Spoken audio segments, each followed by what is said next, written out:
Soul Sisters.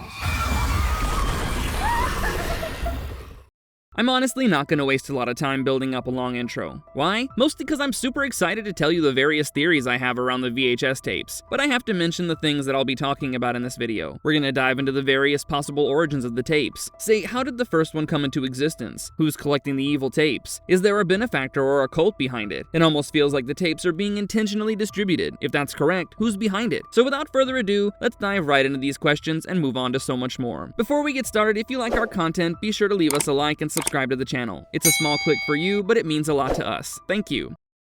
Supernatural influence of the tapes. You see, it's beyond doubt that the VHS tapes are riddled with all kinds of supernatural energy and malevolent entities. But what I mean to say here is that these tapes seem to have a connection with something that exists beyond Earth and its domain. I'm talking demons from hell or something else otherworldly. Something worse and full of malice. If someone thought that these are just video recordings of ghosts, serial killers, zombies, and succubi, they ought to think again and think harder. It seems that the tapes serve as gateways between our world and other dimensions teeming with evil beings. Additionally, the grainy nature of these tapes also needs to be looked at from a different angle than what the visual senses tell us. I believe that the grainy footage and distorted audio are more than signs of old technology. To me, they're symptoms of the corrupted nature of the tapes, because the videos on those tapes are warped by dark forces. For instance, I remember this segment called Tuesday the 17th from the first movie, which featured a creature called the Glitch, who felt like a blend of the Predators and silent slasher killers. You see, the Glitch gets its name from the effect it has on video recording devices. Whenever it gets captured by a camera, all you can see is a glitch. Otherwise, it remains invisible and hunts people with precision. There's also a possibility that the tapes could have been created through occult rituals by intentionally embedding spells or summoning incantations within the audiovisual content. When played, these hidden elements activate and release supernatural forces that can manipulate reality, possess viewers, or even alter the environment around them. Pretty wacky stuff, to say the least. It's safe to say that watching the tape is kinda similar to performing a ritual without the viewer's knowledge. The trouble is that this makes the viewer unwitting participants in their own doom. In fact, the frame narrative called Tape 56 from the first movie does well to throw light on this aspect. In that tape, a group of wannabe criminals take up a job of stealing a single tape from an apartment in exchange for a very large sum. They break into the house, which had no living soul. All they find is a plethora of VHS tapes, a dead man, and multiple TVs all playing white noise. One of these criminals starts to watch Amateur Night, the one with the succubus. That's it. It's not long before everything goes to hell. One by one, each of these guys falls victim to the treacherous tapes. Oh, and the dead guy? He comes to life. I mean, he becomes a zombie and starts hacking people off. The point I'm trying to make is that these tapes, they made the house's atmosphere like super eerie, and on top of that, everything felt contaminated by some negative supernatural energy. The deceased old man surrounded by stacks of tapes may have been a previous victim or even a guardian trying to contain the evil within, and the influence of the tapes was such that the criminals found themselves plagued with aggression and paranoia. So if you ask me, it's safe to say that the tapes are cursed objects that carry with them a fragment of the evil they depict and spread it to anyone who dares to watch. The next theory that I have behind the existence of the tapes is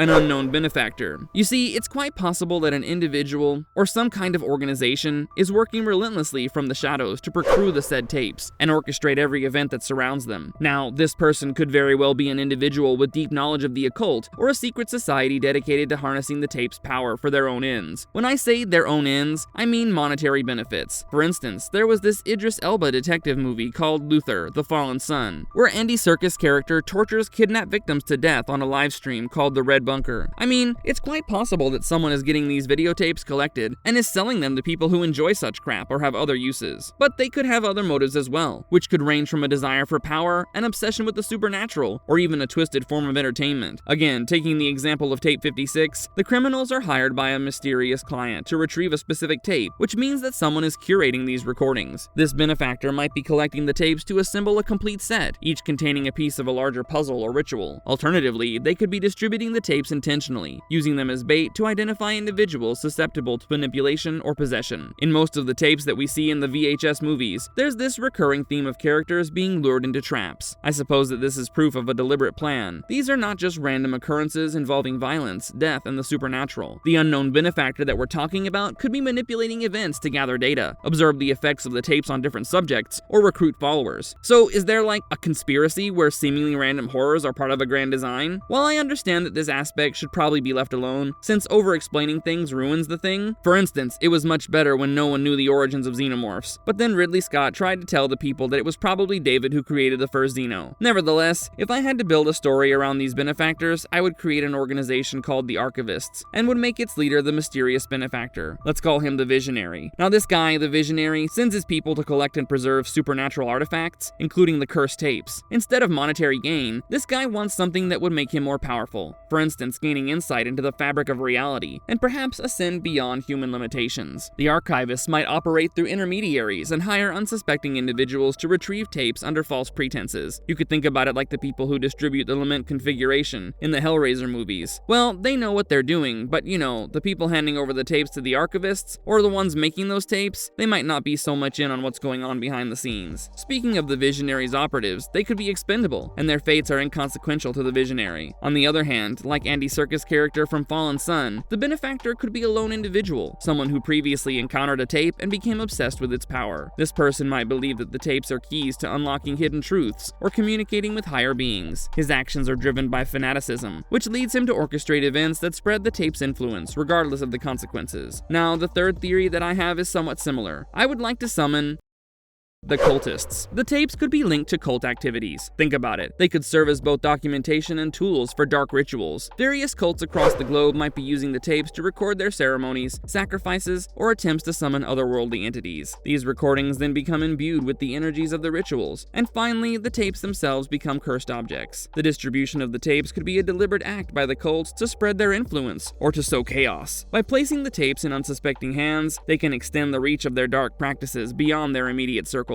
Viewers of the tapes become part of the ritual, and everything from their reactions to their fates fuel the cult's objectives. Several segments in VHS Viral show symbols and scenarios indicative of cult activities. The settings often have abandoned buildings, hidden chambers, or remote locations, places where cults could operate away from prying eyes. Moreover, the very rituals, chants, and ceremonial artifacts within the tapes actually reinforce the idea that cults are behind their creation. Perhaps the tapes were initially created by a group of occultists who sought to document their experiments with the supernatural. As they delved deeper into forbidden rituals, they recorded their sessions, captured not just images, but the very essence of the entities they summoned. Over time, these tapes were lost, stolen, or intentionally distributed in order to spread the curse far and wide. Again, if I had to bring the said cult to life, I would name it the Circle of the Ancient Order, whose doctrine would revolve around breaking the barriers between dimensions. They believe that humanity is imprisoned in a limited reality, and that true enlightenment comes from merging with other planes of existence. They would try to reinforce the idea that mythological figures, from Zeus to Ram, were actually uber-powerful aliens who came to Earth and created everything, including humans. In fact, there's a theory that we're actually able to imagine beings with superpowers, including superheroes like Superman, because we have them stored in our genetic memories. If you think about it, you do not know what you cannot imagine. Why do most aliens in the movies have a similar figure, which is mostly humanoid? Why can we not go beyond that? Anyway, coming back to our subject, the tapes are the Circle of the Ancient Order's method of disseminating their philosophy and enacting widespread rituals. By encoding rituals within the tapes, they turn each viewing into a participatory event. The unsuspecting viewer becomes a vessel through which the cult can channel energies, summon entities, and weaken the fabric of reality. I would also give the Circle of the Ancient Order several chapters worldwide, each contributing their own tapes to the collection. This network of cultists ensures that the tapes circulate globally, increasing the chances of achieving their ultimate goal, a mass ritual that could bring about the convergence of dimensions. The next one that I have to present to you is a bit different, and more on the supernatural side of things. Urban legend and viral nature. The tapes from the VHS movies could also function as a modern urban legend. If you think about it, urban legends are usually a factor or a reflection of the contemporary nuances of that time period. So the VHS tapes might embody the concept of a viral curse that propagates through media consumption. I'm sure there's several movies that follow this plot. I'll mention the most of them. So similar to the cursed video in The Ring, the tapes in the VHS franchise compel viewers to participate in the cycle by either creating new tapes or sharing the existing ones, which ultimately ensures the curse's survival and expansion. Now, the act of watching a tape might instill an irresistible urge to document one's own experiences, especially as the viewer begins to encounter supernatural phenomena. This is what happened to the mother-son duo in the VHS movie. After watching the tape, they wanted to make one of their own, and in the process, the paranormal detectives were hacked to death. This compulsion could be a side effect of the curse, which drives the individuals to contribute to the growing archive of horror. A more real comparison could be made with the various TikTok challenges and trends, which often end in deaths of those those who attempt them. There was this one trend called chroming, where TikTokers film themselves while inhaling toxic fumes. Anyway, as more tapes are created and shared, the influence of the curse amplifies, affecting a larger population. The found footage style of the films align with this theory, as characters often record their experiences, sometimes obsessively. The prevalence of recording devices in the segments, camcorders, webcams, smartphones, is actually a sign of society's fixation on documenting life, which the curse exploits to spread itself. I mean, there are people who are updating the world even as they go take a shit, so, you know, easy to hijack the minds of these people. Perhaps the curse originated from a singular original tape created by a tormented individual who inadvertently captured a malevolent entity on film. This entity, bound to the recording, discovered a way to propagate itself by influencing viewers to create more tapes. Each new recording becomes another vessel for the entity, allowing it to extend its reach. When humans can go digital, why not demons? So yeah, the viral nature of the curse is exacerbated by modern technology. With the ease of sharing videos online, the curse could transition from physical tapes to digital formats.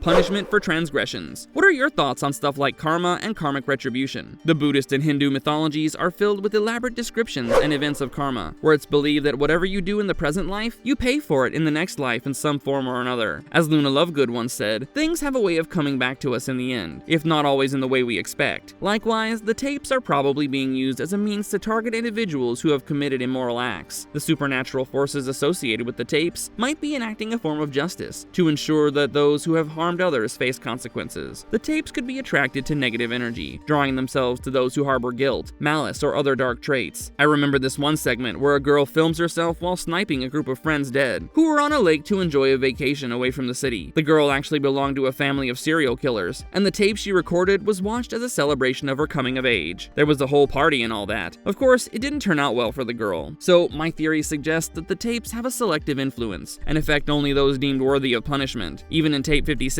the group of criminals engages in various illicit activities, like vandalism, assault, and exploitation before encountering the tapes. Their ultimate fate could be seen as a direct response to their actions. Other segments also feature characters with questionable morals, who meet grim ends, reinforcing the pattern. Is it possible that perhaps the tapes are empowered by a vengeful spirit, or a collective consciousness seeking to balance the scales of justice?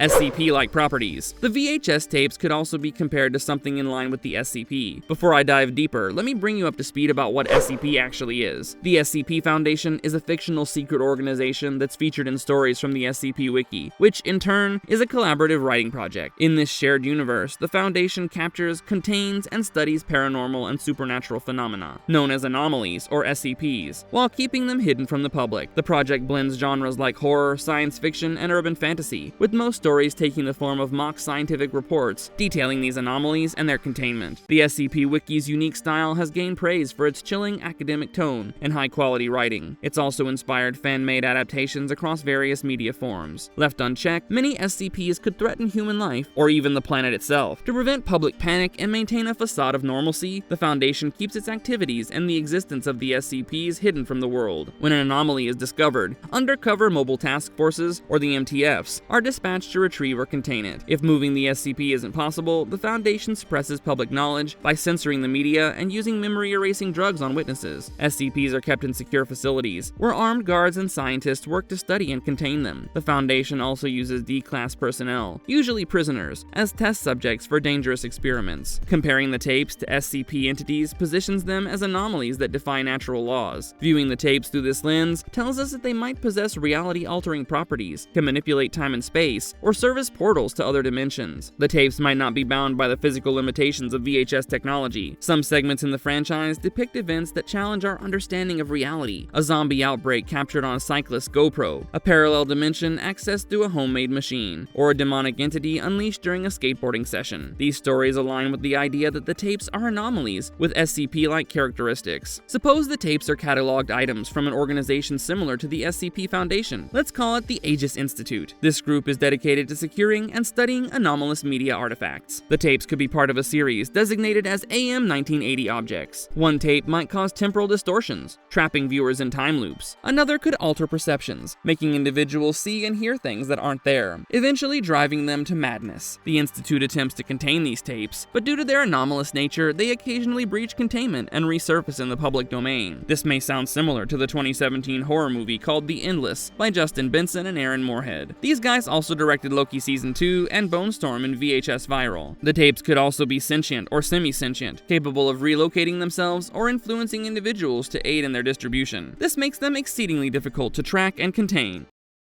Marvelous Verdict. The VHS franchise is centered around mysterious tapes filled with disturbing found footage, but the origins of these tapes and their collectors are intentionally left vague. The tapes seem to have supernatural elements, and often capture horrific events or deaths. What's more unsettling is the tape's corrupting influence on anyone who watches them. Different characters and groups across the films seek out or stumble upon these tapes, often with deadly results. While there's no single collector identified throughout the series, there are hints of a larger conspiracy or shadowy organization behind them. The tapes typically lead to violence, and sometimes they seem to play on their own or control viewers' behavior. The tape's unexplained nature is what elevates the mystery and horror of the franchise. Are the tapes cursed? Part of some larger supernatural plot? This ambiguity keeps you and I engaged and makes each installment feel unique. Whether you're into the eerie footage or the hints of a broader conspiracy, VHS offers plenty for horror enthusiasts to dive into. If you enjoyed this deep dive into the mysteries of the VHS tapes, don't forget to like this video, share it with fellow horror enthusiasts, and subscribe for more explorations into the darkest corners of cinema. Thanks for watching, and remember, be careful what you watch.